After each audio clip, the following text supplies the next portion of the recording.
Good morning મિત્રો. હવે આપણે બીજા લેક્ચરમાં fundamental equation of pure bending એટલે કે બેન્ડિંગનું મૂળભૂત સમીકરણ. મિત્રો, આ ઇક્વેશન ખૂબ જ મોસ્ટ આઈએમપી છે, જેના ઉપર આપણા સબ્જેક્ટનો આધાર છે, બેઝ છે. તો અહીંયા હું લખું છું, તમે ભણી ગયા છો, એ જ રિવિઝન છે. MB એટલે bending moment, MB by I is equal to sigma B by Y is equal to E by R. બરાબર.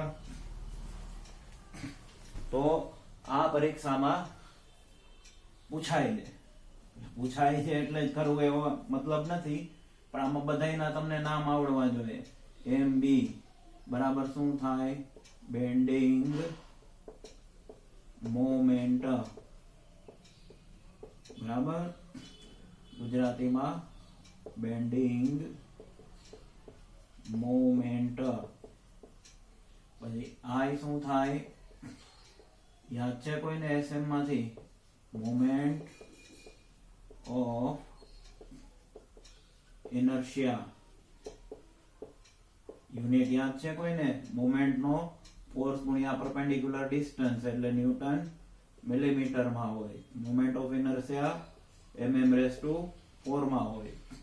સિગ્મા B બરાબર બેન્ડિંગ સ્ટ્રેસ. બરાબર. એ શેમાં હશે? ન્યૂટન પર મિલીમીટર સ્ક્વેર માં.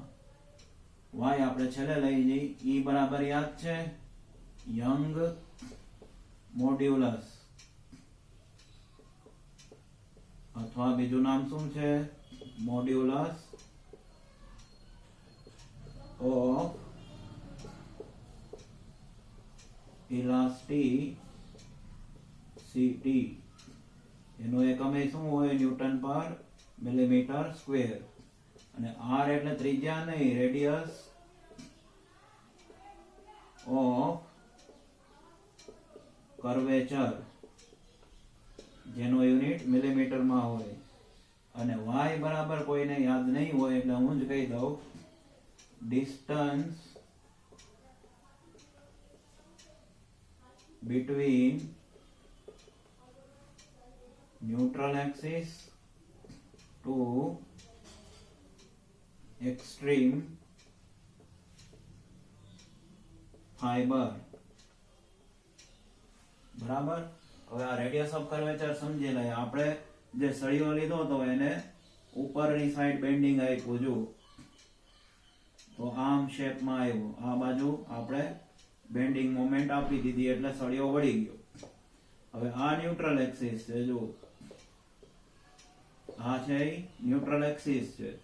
ઉપર કેવો સ્ટ્રેસ થશે? કમ્પ્રેસિવ. અહીંયા આંગળી રાખીને જોઈ લેવાનું, દબાઈ છે. અને નીચે ટેન્સાઇલ. પણ આને સંયુક્ત આપણે શું કહી છીએ? Bending stress. એટલે સિગ્મા B બરાબર સિગ્મા C બરાબર સિગ્મા T. આ L1 લેક્ચરનું રિવિઝન. હવે જોઈએ કે આ જે ગોળાઈ થઈ, હવે ઈ ગોળમાંથી આખું એક સર્કલ પાસ કરીએ આપણે. જુઓ, આ સર્કલ કાલ્પનિક બનાવ્યું, એનું સેન્ટર હશે ને, ત્યાંથી આ ત્રિજ્યા, એટલે એને રેડિયસ ના કહેતા, રેડિયસ ઓફ કર્વેચર કહી છે. હવે ખ્યાલ આવ્યો? તો આ મિત્રો 5-5 વાર લખી નાખજો, ગોખી નાખજો, ગમે ઈ કરો. આ આવડવું જોઈએ ને જોઈએ.